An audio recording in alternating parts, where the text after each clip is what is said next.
26th. It's the day before Thanksgiving. So I suggest you go walk, run, bike, exercise, because you are about to consume a lot of food. Cousin Eddie's on his way. I saw his RV on I-40. He's heading in your direction, and he's hungry, and he's got lots of people with him. Look, got a great lineup today. First off, let me say this. Take a picture with your phone of the QR code. We are live broadcasting, streaming, YouTube, Twitter, Facebook, okay? Watching it live is the most fun, but if you can't watch it live, watch it at your leisure, okay? Remember, share us and like us. It is so important that you do that. We like you. We love you. And put your comments on here. I think the question today is, if you have a to-do list by your bedside every night when you go to bed, let us know. And I love people when they interact with the comments wherever you're watching. I know Max Howell always watches this on Facebook. Maury Gaston's a Facebook guy.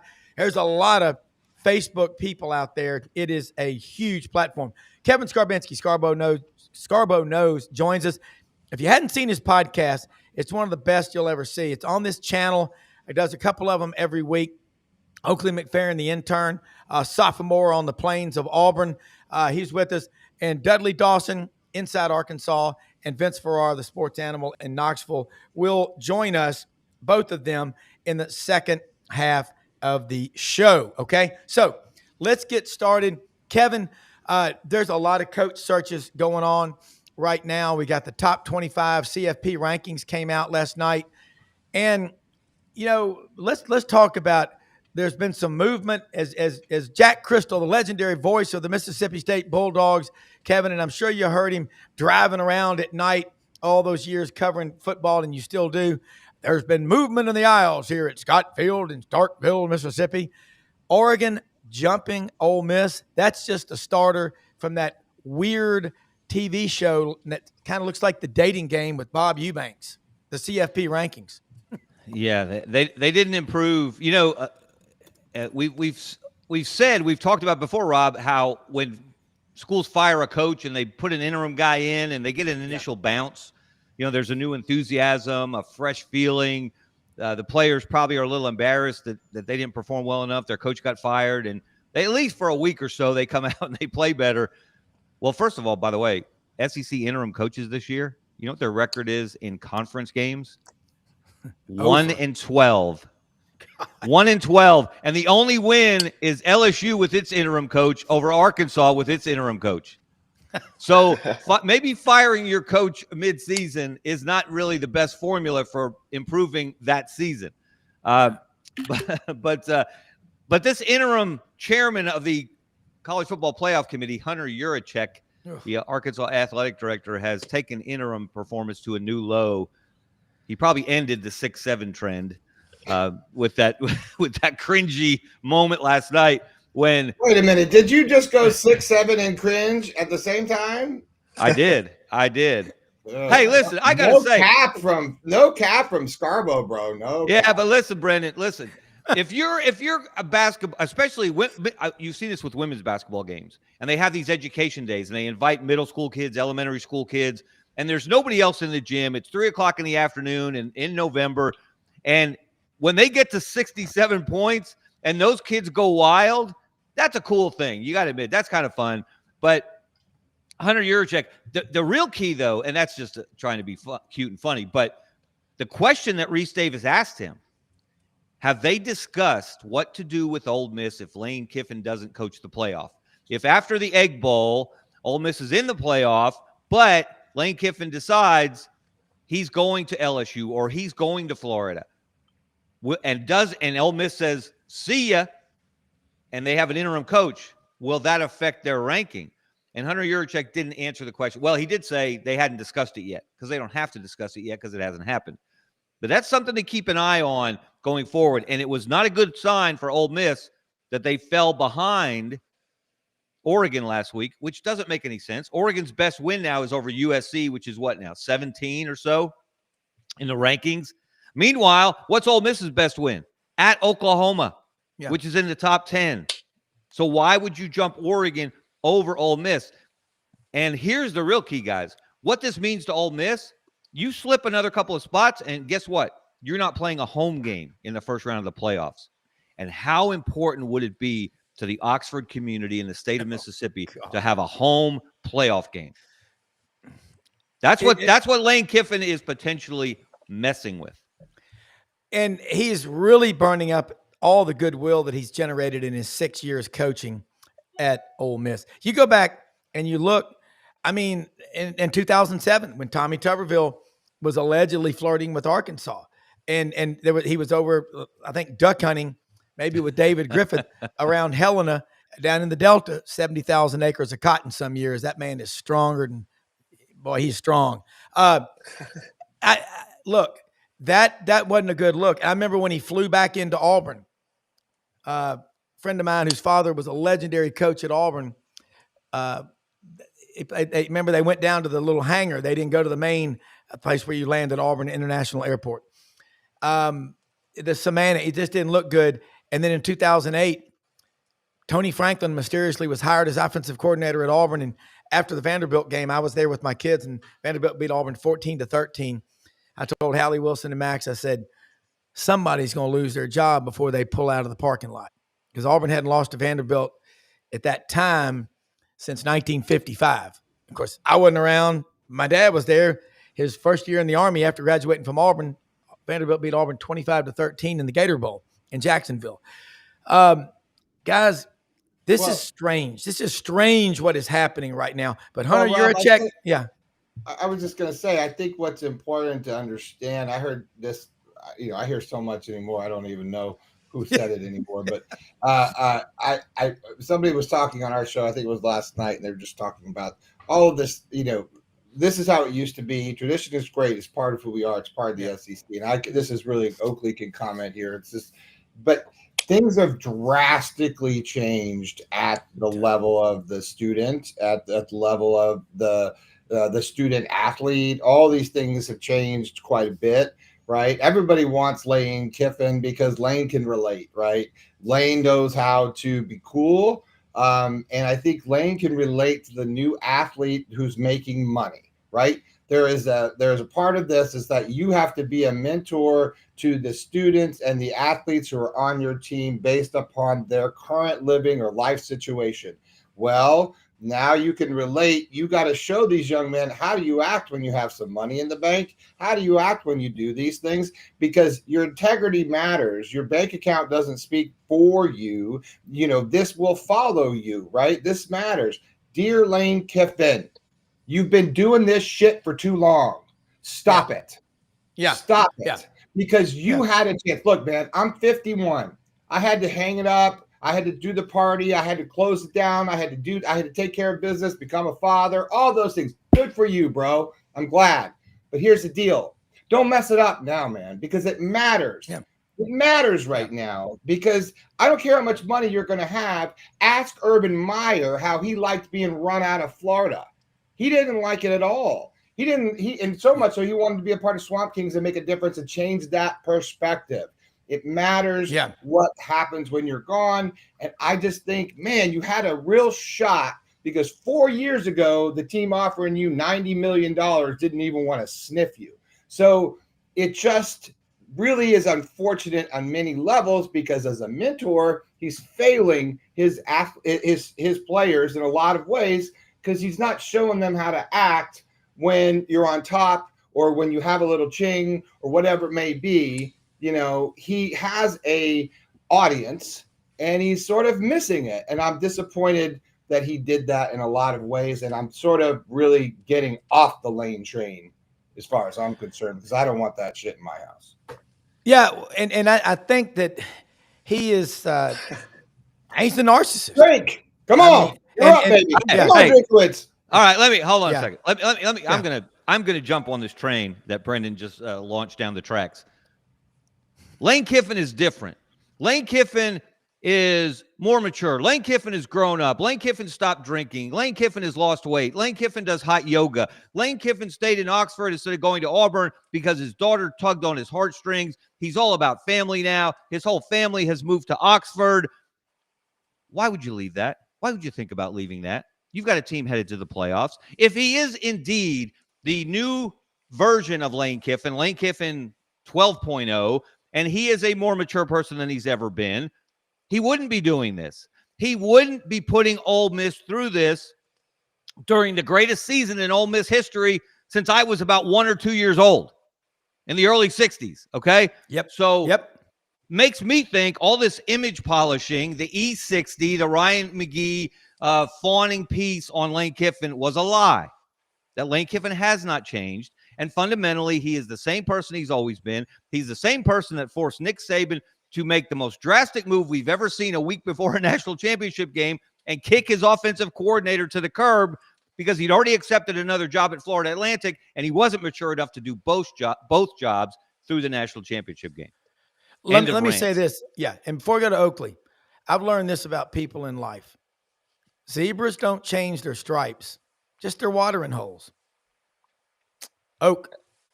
Yeah, I mean, Lane, at the end of the day, Lane Kiffin is someone who he's a narcissist. He wants all the attention on him. He doesn't care who it's affecting. And in the meantime, not only is he screwing over Ole Miss fans, he's screwing these student athletes, which, I mean, Nick Saban, I think, hit it perfectly on game day.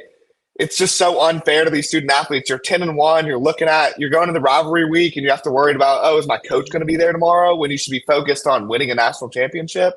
And even if he stays, I think it's still that ill will is still going to be in the hearts of Ole Miss fans because you could have shut this down weeks ago. I mean, weeks ago, and now they can't even enjoy their 10-1, possibly 11-1 season. Well, yeah. And he has. Let's be honest, guys. He has all the information he needs to make a decision. He's had it for some time. Brendan and Gatorbait Media reported, how long ago was that now? The offer that Florida was put forth. A month ago. Before anybody, a long time ago. But by the way, Kevin, you would think everyone said that we reported that he took the deal and that he's on his way to Florida, which That's not what you reported. No. Never, ever reported that. No, you reported the shots and stuff. I've been in this game long enough to where I'm unaffected. Keep jawing, but we're telling you the truth. So this. I got a call from a coach. I got a call from a coach anonymously who watches the show every day. I've known for 32 years. And I got Brendan on the phone. I said, I want you to not hear just a coach either, by the way. So. Yeah, he ain't just a coach. And he's a good friend, and I love him. And I said, Brendan, I want you to hear this. And then we got Buddy involved. You've got to trust but verify. Friends involved. Like we did it the right way. Yeah. We verified. We doubled our source. We had a second source. We verified that. I verified with the second person with Rob, and then I had a professional journalist and Franz Beard write it based off of what was said. And then we double checked it with Buddy Martin, who has broken plenty of stories in his time. And we did this exactly by the book. And guess what? The narrative nationally changed right after that story because we broke the story. And it started a lot of this. And I'm not saying we started it, but I think that, Jimmy Sexton started jawing probably. Yeah. And I just think that in a lot of ways, I don't fault Lane Kiffin for wanting to take a job. I wouldn't have faulted him all the way till about a week ago. Yeah. Where I'm like, dude, you could have just made this okay. I don't think your team would have faulted you. I don't think anyone would have faulted you. I just feel like it's one of those things that blew up in your face. It felt like almost a publicity stunt to some, maybe at first, that kind of turned into, holy crap, we could make $90 million. And it's like, who knows what the intricacies of the whole thing is? We'll never, ever know what happened or whatever does happen. But I just felt like for your own team, you screwed down because that makes everyone uncomfortable, right? Because now you got to answer for the like it's perfect timing, right? Thanksgiving. It's like, well, here's the cousin. He's little, but it's like you got to answer for this guy, and you don't have an answer for your head coach that you're paying millions of dollars. I think out of respect for your own school, you should answer that. Plus, you have some respectable other offers on the table. I just don't understand at this point when it gets this fever pitch and it's obviously doing damage. Why wouldn't you just opt out and say, okay, I'm going to do the right thing now? I don't get it. Yeah, just get it over with. And it's always going to be about the money. And Kevin, I can tell you, and talking with Buddy and Brendan and Franz on the story, Buddy would tear your head off, as you know, as an editor and the sports editor of the New York Daily News, the Denver Post. I'm sure when you went to Alf Van Hoos or Charles Hollis or any of your mentors, and you had a story, and it was a pretty big story on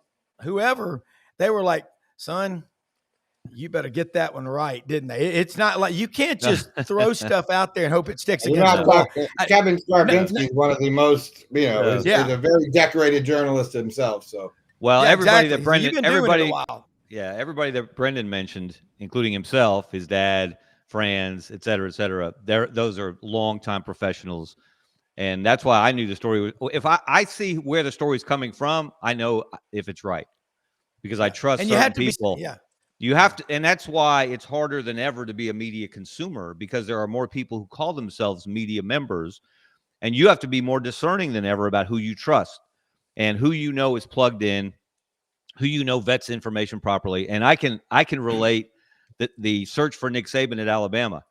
I reported a week before they fired Mike Shula that they wanted to hire Nick Saban, or he was on their radar. He was the top of their radar, and Jimmy Sexton denounced me publicly. Everybody laughed. Alabama can't hire Nick Saban. Nick Saban's in the NFL. He's not coming back to college. He's certainly not coming back to that what was then a dumpster fire at Alabama. There was no way that's happening. And then, of course, they did the off-road to Rich Rodriguez, and that blew up. And I immediately reported the next day that Saban's people told Alabama's people he wanted the job, and people said, "Oh, that's not true." And then when he said, "Oh, I'm not going to be the next coach at Alabama," see, Scarborough, you don't know what the hell you're talking about. And I said, "Okay, we'll see." I just kept shaking my head. I kept checking my sources, and they said, "No, he wants the job." And I have never walked into a press conference with a bigger smile on my face than when Alabama introduced Nick Saban as head coach, because I had great sources and I trusted them and they trusted me. And I can't tell you how many times my editor said, "Are you sure? Are you sure? Are you sure? You're putting the whole reputation of the Birmingham News and AL.com on the line here." I said, Yep. Trust me. Yeah. And they did, thankfully. And we got it right. So that's I go back to with Lane Kiffin. Last week was the perfect time, right? It was an open week. They didn't play last Saturday. That's when he should have made his decision. And if that meant leaving Ole Miss that moment, so be it. If you've decided that there's a better position for you for whatever reason, and it is within the same league against teams you will be playing going forward, then so what? But he could have made that decision and should have made that decision last week. There's no way it should have extended into this week. Yeah. Well, there are a lot of people that want to say they're part of the media. We actually had somebody on the city council in Memphis about 10 to 15 years ago, legally had their name changed to DR period and their first name. And they were not a medical doctor. They were not a doctor of any kind. That's what you get a lot of right now. Well, I'm a member of the media. I'm a doctor. I tell you, one of the saddest things I ever saw was there was a great orthopedic surgeon I knew very well. He operated on everybody in my family except me. But one time he was working out in the fitness room at our club in Memphis, and the trainer went over there and tried to tell him, "Well, you shouldn't do that. It's not good for you." And he goes, "Son, God, or chief orthopedic surgeon, you just got to be careful who you're talking to. Not everybody's, dumb." And Oakley, one of the things you'll learn from Kevin and Brendan, me, and everybody, you may have someone tell you a story and it's complete BS. As Dave Bartu says on this show, 99% of what you see out there in social media is fabricated. And Brendan will tell you about AI. So as a young consumer, a 20-year-old lad, a sophomore at Auburn, wants to get in this business and you're going to do great at it, what do you do when you look at social media? Do you assume it's the gospel truth, or do you question, kind of trust but verify? No, I mean, I think it's the same as anything you see on the internet. I mean, yeah, like you said, probably over 50% of the stuff you see is fake on social media. So I think you can always tell by who's coming out with the information. You trust certain websites like an AL.com. I know they're not going to spit out something that's false. So, I mean, I think it just look at the source producing it, and you can tell if it's true or false information majority of the time. Yeah. Yeah. And that's the Kevin, danger. And this is, you guys all know this, and Oakley, you're learning it. We can get things wrong. Let me rephrase that. We can't get things wrong. We make predictions, we're incorrect. That's just human nature. That's going to happen. But you can be right when you publish a story, and things can change quickly. This was more of a hazard in the newspaper days when you submitted at 8 o'clock or 9 o'clock at night, and then the printing presses start rolling and you can't change it before it comes out the next morning.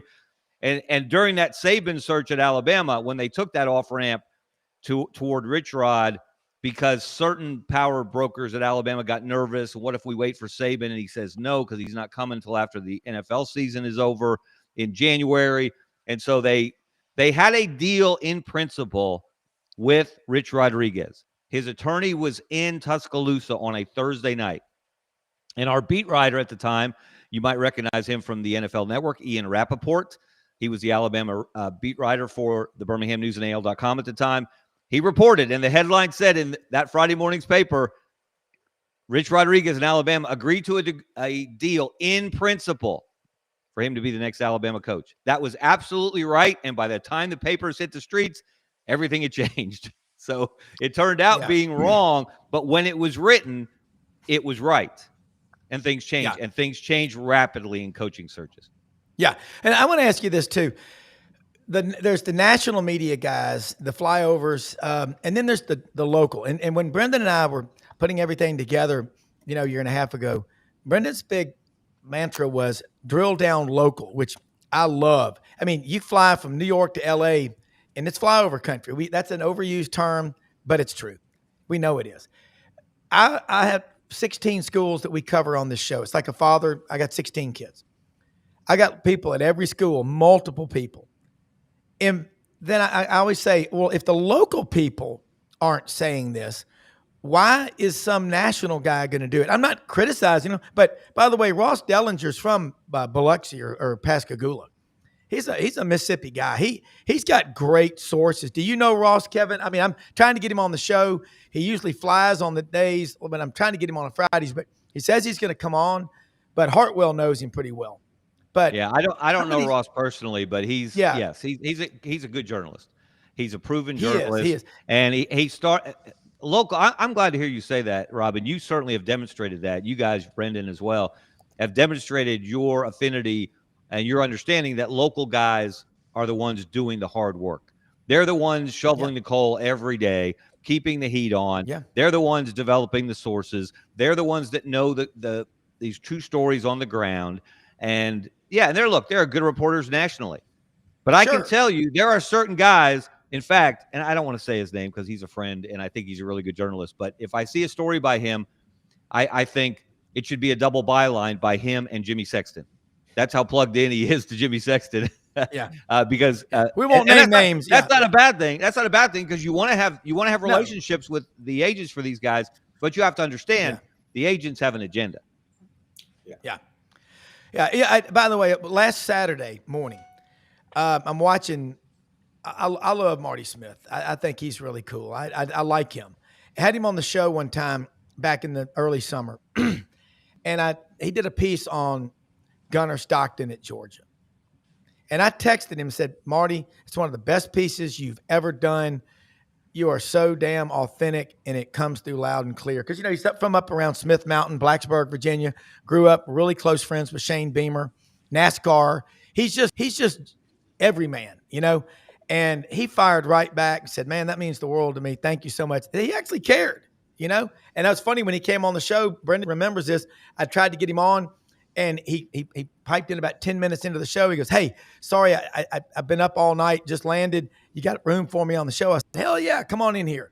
That's, you know what? He's every man, and that's cool. Oakley, when you heard what Kevin just said, and I'm talking about Marty Smith and all, who are the guys nationally that you look at? Because the local guys, you're right. They're like the infantrymen. The Marine commandant comes out on the field after a battle, 4-star general, and talks to all the grunts, the devil dogs and all. Who he wants to talk to the most are the NCOs, sergeant major, first sergeant, staff sergeant. That's your local guys that bust their ass. I can tell you, Kevin has sat in the room smoking a cigar, playing cards till 3 a.m. with, a lot of great reporters. And he's been to Stillwater's with Patrick Fain Dye. You know what it's like. You cross those people, you are toast. But Oakley, who do you pay attention to nationally? I mean, I think the main guy is Pete Thamel is mainly who I follow. I'm more watch like podcasts because I like, I'm driving, listen to a podcast on the way to class instead of more reporting. But Yeah, I think the top guys, Pete Thamel or Bruce Feldman. I think it's a culmination, Rob, is what a lot of younger people are doing, and I think that's what you're seeing is the power of aggregation. Unfortunately, the way I ingest news is I set Perplexity AI to go gather my news sources and titles in the morning, and then I get a newspaper. I've just built a virtual newspaper for myself. It emails me in the morning, and I read it.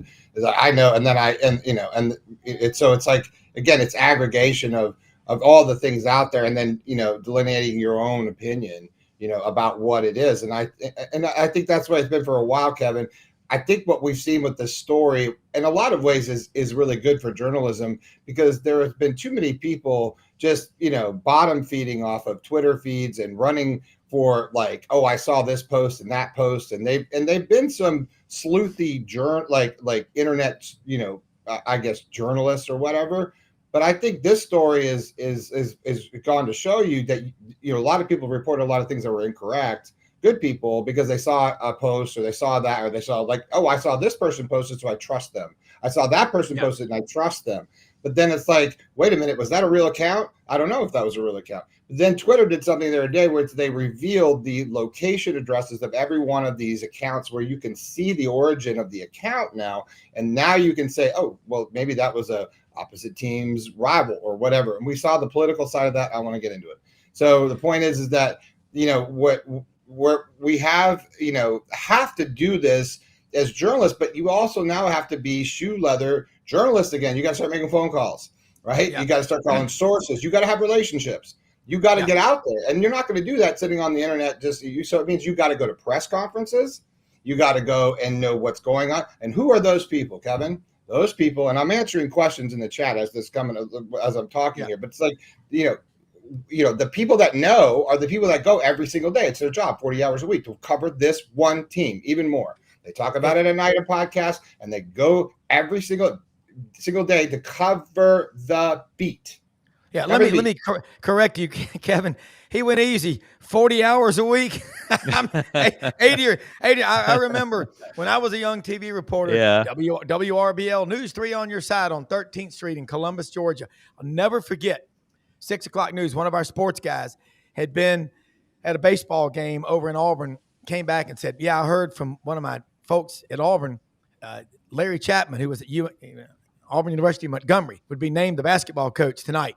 And they ran with that on the 6 o'clock news as they were announcing Tommy Joe Eagles was the new Auburn basketball coach. Oops. You couldn't put a big enough sack over your head. Kevin, that's why you got to be so careful. Yeah. Well, the bottom line is relationships. Yeah. You have to know people who know things, and you have to be able to trust them, and they have to be able to trust you. You have to be able to pick up the phone and call someone who would know if such and such is happening in a coaching search, or who could shoot it down and say that's not true at all. And you got to be able to call them and text them and have them respond to you in a timely fashion. And trust. And that takes time. That just takes, you don't develop those relationships overnight. And trust you, right? That you're not going to give up the source just because everyone's pissed that you won't, and they think that you're going against your team, and you're not an Auburn Tiger, and you're not a Florida Gator because you reported this. Well, okay. Are you going to lie? I mean, I can lie. Yeah. It's like, that's not what we do. Yeah. So, you got to do it right. Yeah. But, with that being said, I just want to reset, because we had a very good person in the note on yesterday from Oxford. And I think, Rob, you should Yancey Porter. That. Can you reset him what Yancey Porter said yesterday, and tell everyone who he is and what he said on the show yesterday? I think it's very important. Yeah, Yancey Porter Rebel Yell Hotline, Monday nights at 6 p.m. You can catch it, Memphis Sports 56 WHBQ, all over on Super Talk Mississippi. And Kevin, I know we're going to let you go in just a second before Dudley and Vince come on. And Oakley, stay with us if you can. But Yancey talked about all the stuff going on at Ole Miss. He said, look, it goes, allegedly, it was Layla Kiffin. He said Lane Kiffin and his wife are not back together. Ex-wife. Apparently they ex-wife. Yeah, ex-wife. Yeah, and that like one or two of the children and her may have gone to Gainesville, and then his brother Chris Kiffin's wife and one or two of their children went to Baton Rouge. That's what the story is. And he said people are really not on either one of those flights, plans, or anything. He said they landed at the Oxford airport. He goes, why didn't they just go to Batesville, Mississippi, which is 20 miles away? And there's a big Ole Miss booster over there who's maybe one of the biggest boosters in the history of college football, Mr. Dunlap. I mean, great man. They could have gone over there to that airport. He's got a jet, flies out. I mean, why didn't they do that? This is all for show. Yancey said he felt yesterday, and it could change today, 75% likely Lane Kiffin's gone. He goes, I don't know why he does this, but people are tired of it. He said, but he's a great football coach. Yeah, but they've given him everything he's asked for. They said they're very upset in Oxford. They're sick of it. They're sick of it. As they should be. Well, I wasn't around whenever he left Tennessee, but I mean, he's the most hated man in Knoxville to this day with how he backdoored them. And now his whole PR team talked about him changing. And I mean, we talked about it earlier, how he's a family man. He's all mature now and he's healthy. And now he's about to do the same thing in Ole Miss. And that's what Yancey Porter, who reports on the beat, who's there and for I don't know how many years, Rob, but at least over 15, 27 years. Okay, so he's reported on this team for 27 years. You tend to get to know people in the organization, and you tend to know things. Yancey knows on this show and said that yesterday that it's a 50-50 right now. That he thinks Lane's probably going to go to Florida, but he isn't sure. And he says, he said, but even he, does it. That's all he knows. And if anyone would know anything, it would be him. So. And he's out there publicly saying it. So if he's out there, he's not sharing anything that people don't already know. So we just lost Rob there. He'll be back in a second. Kevin, can you stay on? You're out. Are you done? Yeah, I've got to run. Okay. But I'm glad we have football games in a couple of days that are, I've said this, Brendan and Oakley, I think this is as impactful a weekend with what's going to happen on the field and the dominoes that are going to fall off the field as we've ever seen in college football history. This weekend, what's happened really Friday and Saturday. Dominoes. Yeah.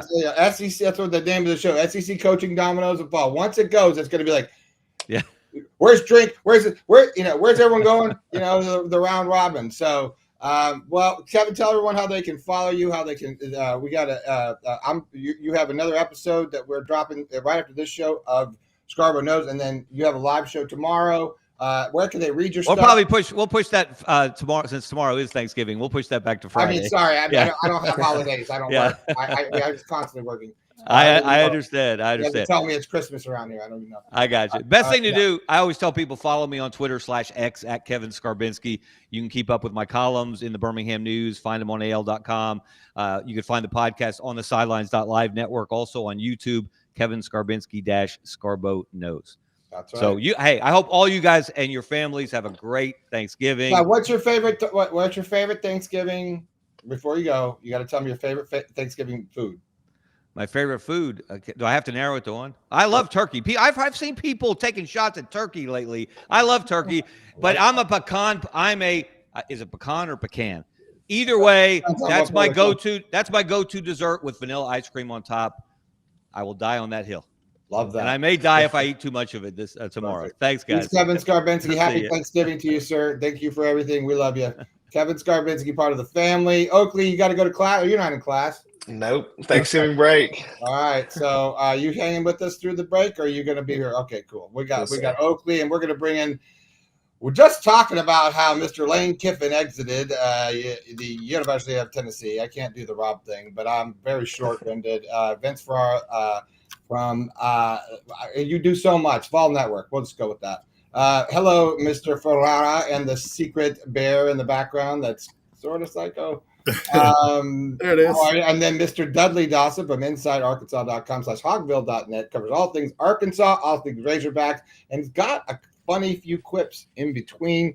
Rob is, I think, in witness protection. I'm not sure. We just lost him, so that's all right. He'll join us back. Oakley, I think you've met these gentlemen. We have been breaking down all the wonderful Lane Kiffin rumors and non-rumors and all that stuff, and we had a nice segue because we were just discussing about how Lane might have a little bit of narcissism inside that attitude. But nonetheless, we are sort of also looking at CFP. Dudley, you have been so patient. I like the glasses. How are you, sir? Welcome. So does my wife, and that's what matters, matching. It really softens your face. I'm just waiting for them to name a coach up here. I'm sure they'll do it on Thanksgiving at 5 p.m. or something. The way they do things around here. But obviously, looking more and more like possibly Kane Womack, the defensive coordinator from Alabama, who was a student at Fayetteville High here, played for the Razorbacks a couple of years. That seems to be the way it's trending. But we'll see.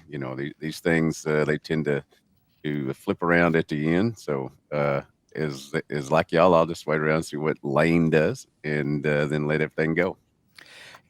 Dudley, I disappeared for a second. I'm back. I am back, aren't I? Rob had to go to the bathroom. No, the white man Freddie had gotten. I thought maybe one of the cats had pulled the cable out of the Starlink deal, but anyway, I don't know. I hit the wrong button. But welcome aboard, Vince Ferrara. Glad to see you back. Hope you're feeling better. Dudley Dawson, great stuff with Kevin Scarbinsky there. I was in Little Rock Wednesday and Thursday, and I went to lunch with our friend Jim McClellan that you've met, and John Hartwell. And it's like, who's the Arkansas coach going to be? We went to Doe's Eat Place in Little Rock there. God, that place is good. Got tamales and the chili.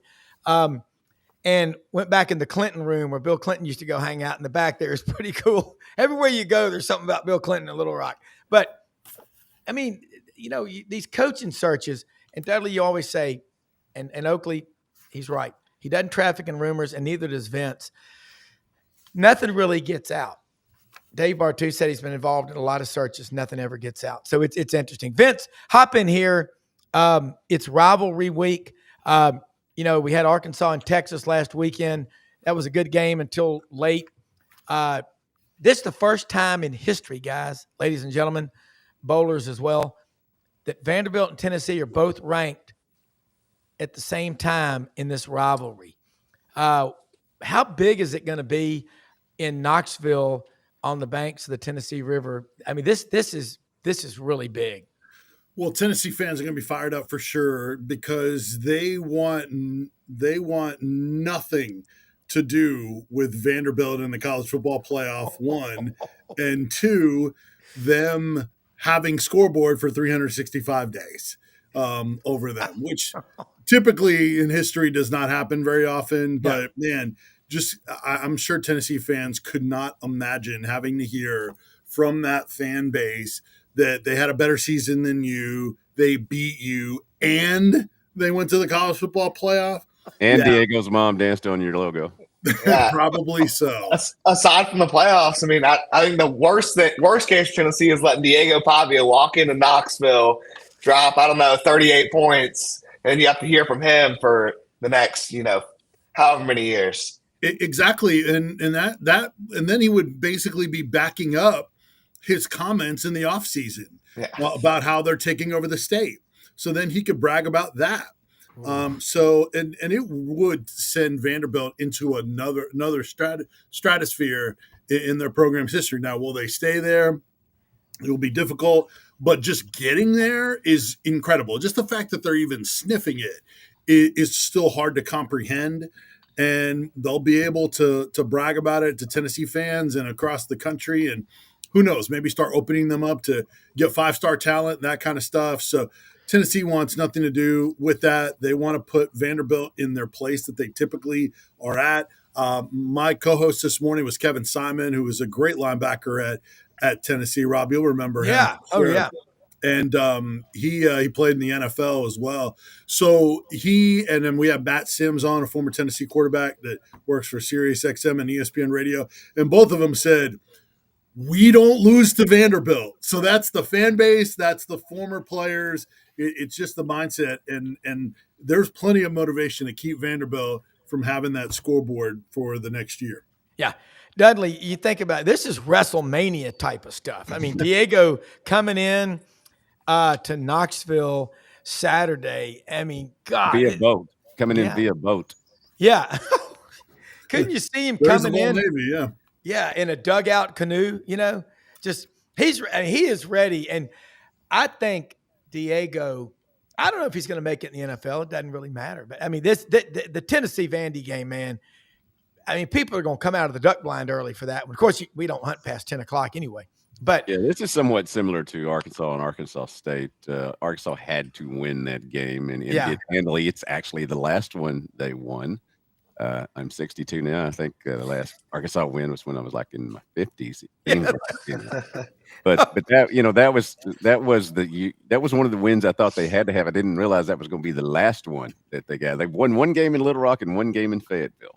Got another chance with Missouri here, and I guess by the time that Arkansas and Missouri play, that Missouri is going to have extended their coach's contract. I think that's what the board of curators are doing here this afternoon. So he'll have fun. He always. No, Dudley. The thing is, Arkansas is with a good defense and some NIL money to fix the defense.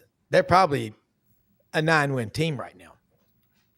Yeah, certainly more than a 2-win team. The name of the book on the season will be one score loss. Just what they've done a lot this year and had done a lot over the Sam Pittman era. But there's about sure appears we're about to have a new era here, and I'm anxious to move on to it. This is the second time I believe in 40 years that I've had a coaching search that lasted 10 weeks. Back when Jack Crow was fired after the Citadel loss. Citadel, yeah. So remember the Citadel is what they say up here, and I remember the Alamo. So that's right. I remember Frank Broyles running down on the field and putting his arm around Jack Crow, and it was all over. Yeah. he was gone. Vince, I'm going to start going fast. Vince, Oak, and then Dudley. Rapid fire. What are you seeing that you love the most about college football this season in the SEC? What is it? The parity? Is it what? I'd say the close games. Yeah, the parity. That's made it fun. You can't assume anything each week. I mean, Tennessee's been in some close games. Pretty much everybody has been in close games with teams they're not supposed to. I mean, Arkansas, Dudley was talking about that with the one-score games, Texas A&M and Tennessee, and down the line. There's been so many of them in the Southeastern Conference. So that's probably the most noteworthy thing about this year is the level of one-score games. Yeah, I agree. I think the parity it's brought into the SEC, because even you look at an 0-7 Arkansas. How many close games have they played? Auburn's 1-6 in the conference. How many games have they played? In South Carolina, I mean, they're 1-7. They had probably the two teams that'll be playing in the SEC championship on the ropes. So, I mean, I think it's no matter. There's really, we've said this for years, but there is no free game in the SEC this year, and that's just how I think it'll set up for the future as well. And I'm going to look back on the South Carolina Texas A&M game, thinking, man, look how Texas A&M is dropping the ball on this one. This is going to cause a lot of confusion, and then, they scored a touchdown. Here they come. Yeah. Here they come.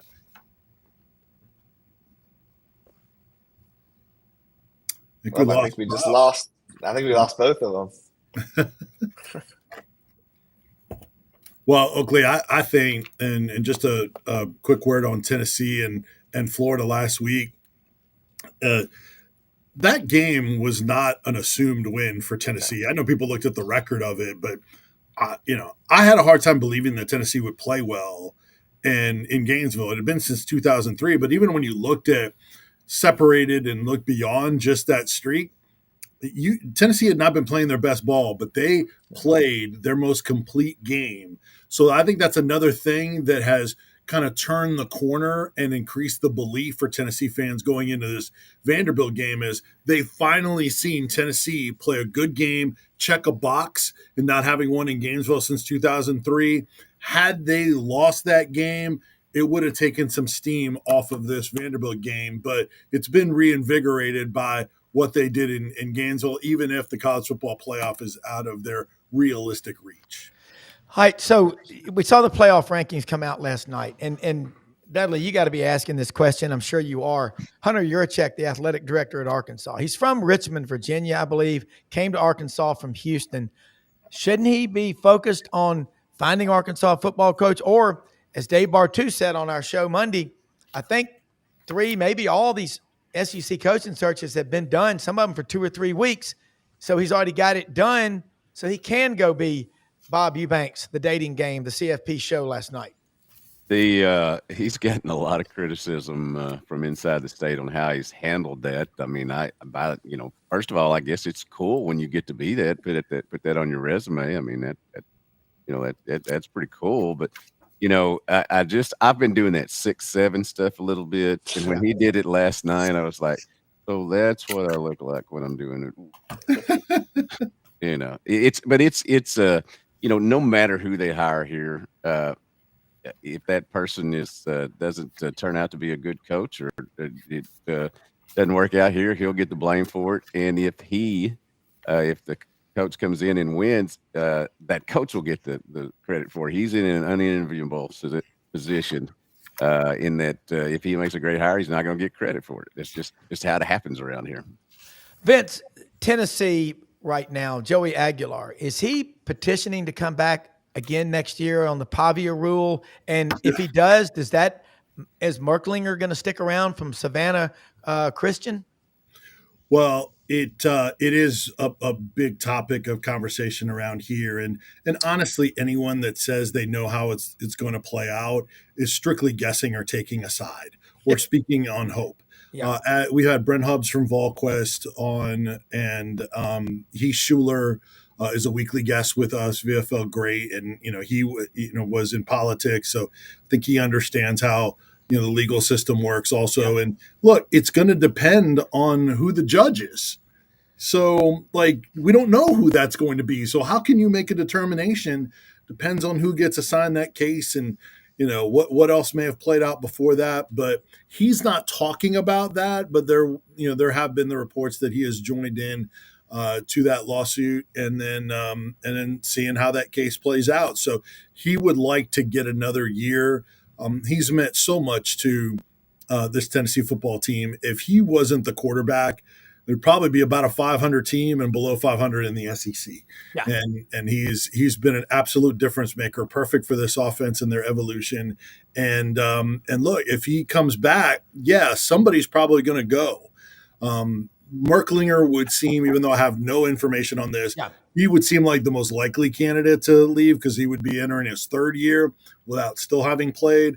Now the starting quarterback is back. Those are the kind of quarterbacks that transfer. You just don't want it to be Faison Brandon, as many outlets deem as the number one recruit. I think he's going to be an absolute star.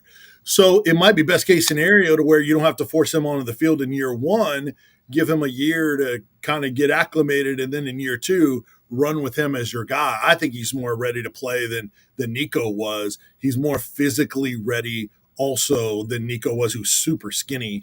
So, that's the best case scenario. And then you have still another highly rated guy if he sticks around in George McIntyre, the true freshman. I guess he could leave also. But Merklinger would be the one that you would wonder that could take off if Aguilar comes back. Well, January 2nd date, when everybody and their dog gets in the portal, is going to be nuts. Yeah, It's going to be a run on the bank. I mean, Oakley, there are two things we got to get past. One of them is TBS, Tommy Boy syndrome. I mean, college for 7 years. I mean, at some point, these guys have got to move their asses on. And number two, Oakley, I could imagine you going to your mom and dad and saying, I want to petition for a 5th or a 6th year. They'd be like, you're out of here, wouldn't they? I mean, by the way, girls, they get done with college in 4 years. Yeah, I don't think you ever see a girl 5th or 6th year. I was a double redshirt at Auburn, 6 years, but switched my major a few times. But once I really dialed in and focused, I was out of there, and I was so ready to get to work. I mean, first interview I had, I got hired. So, your thoughts? Well, I think how are you going to blame a college football player who maybe doesn't have a professional future? Like maybe let's say Diego Pavia will probably be a late round draft pick.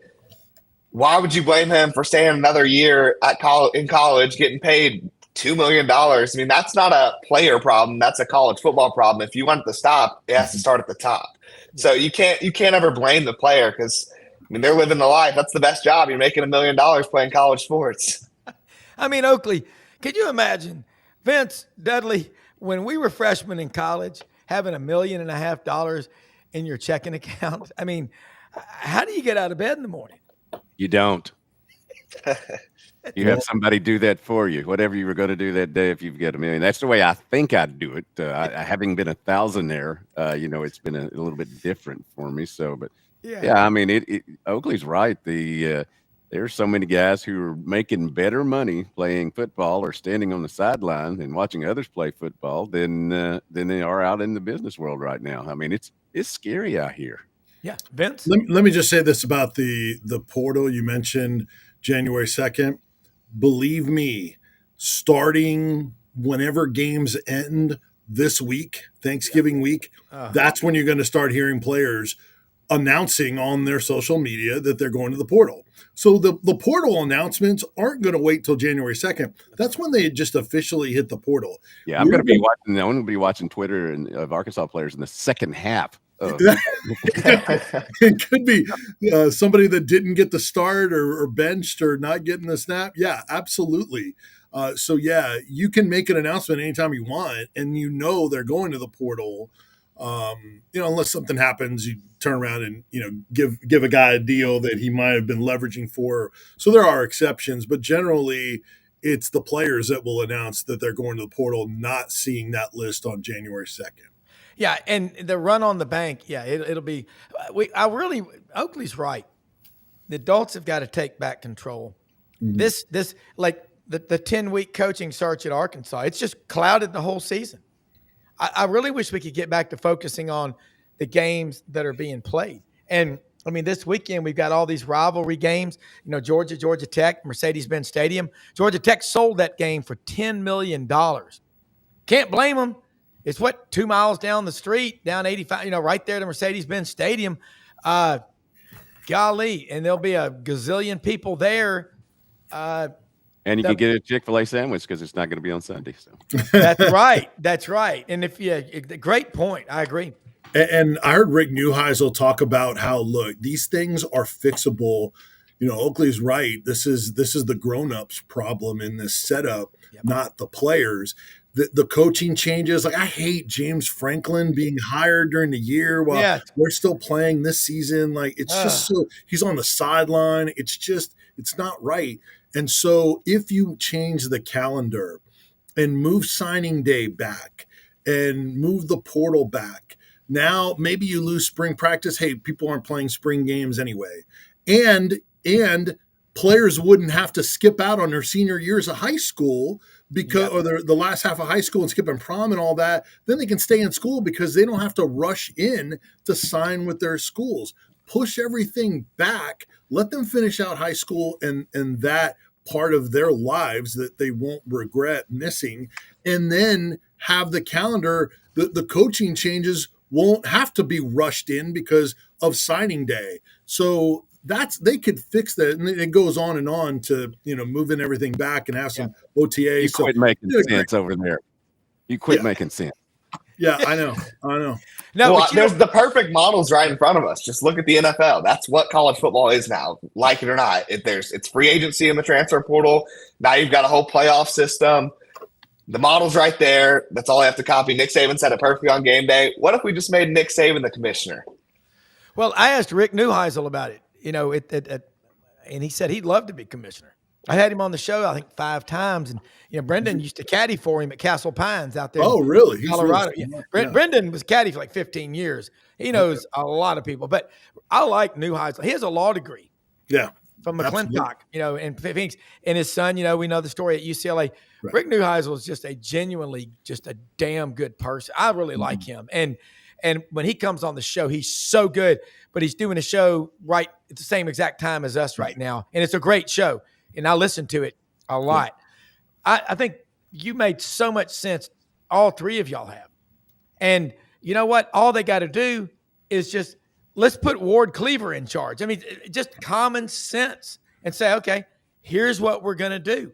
And let me say again, folks, we are so blessed to have unbelievable sponsors and guests. Inside Arkansas, snap QR to read Dudley Dawson. Read what he says. It's like lifting weights with your brain. A lot of people don't do that. You need to read a lot. Read the whole story. Don't skip it. Maybe I'll even tell you about the Parliament Funkadelic concert I went to last night. Yeah. Fan. Where was that? That was At fun. the at the arena or at the National Guard Army? No, it was actually at the Ozark Music Hall. I needed the funk. I got the funk. So that's the best right. thing about this coaching search so far. So There's Yeah. probably wrestling at the National Guard Armory, I think. Wrestling, Vince. WRASSLA at the National Guard Armory in McNairy County, Tennessee, in Selmer. That's right, where all the Hams are from. Grandma Ham, my wife's family. Look, guys, awesome stuff today. Thank you so much for your patience. We had a little turbulence getting up in the skies right now. I had to go through a couple of thunderstorms. Wheels are down. We're about to land. Oak, the intern, is going to start working with us on Instagram. So when we do stuff on this show, Oak is going to help us get into that venue. Facebook, Twitter, YouTube. There's TikTok. There's a lot. But I'm going to tell you one thing. We have the best producer in the world and the best guests. So happy Thanksgiving to all y'all, as they say in the South. And thank you more than you know for sharing your time with us and our audience. Okay. Happy Thanksgiving, guys. All right. Yes, sir. Appreciate it. Wait. Oakley, what's your favorite Thanksgiving food? Pick one. Gun to your head. Go. Fruitcake. Green bean casserole. Disgusting. Okay, Vince, next. Anything my mom cooks, but I'll say her mashed potatoes. Okay, yeah, that's a all winner. gratin potatoes mixed up with turkey. Yeah, Rob. Turkey, dressing, stuffing. I love it all. Rob, you got to pick one. Okay. I'm going to take my smoked turkey from Vanelli's Deli. Charles Vanelli, I'm picking it up today before 3 o'clock. And my sweet potato casserole. Oh, God. Smoked turkey. I hate smoked things. Vanelli's Deli does it. They could smoke this stick in my hand. Mashed potatoes, gravy with some dressing, right there. That's the money right there. That's what I'm looking for. Hey, happy Thanksgiving, everybody! Love you guys. We'll do it again next week. I am so thankful for you, Rob. Thank you so much. Thankful to have all of y'all as well. Look, let me say this. We'll be back Friday morning. We'll talk to you, Christ, released among us. Reach out and help all the food pantries and places wherever you can. Find ways to help. That's what we're here to do. And to all of our sponsors, Hewlett and Dunn, Rumble Boxing Gym, ImForPros.com, Landers Ford. Find them all on our website, sidelines.live. Happy Thanksgiving. See you Friday morning. Again, thank you for watching and sharing. Good night, John Boy. Good night.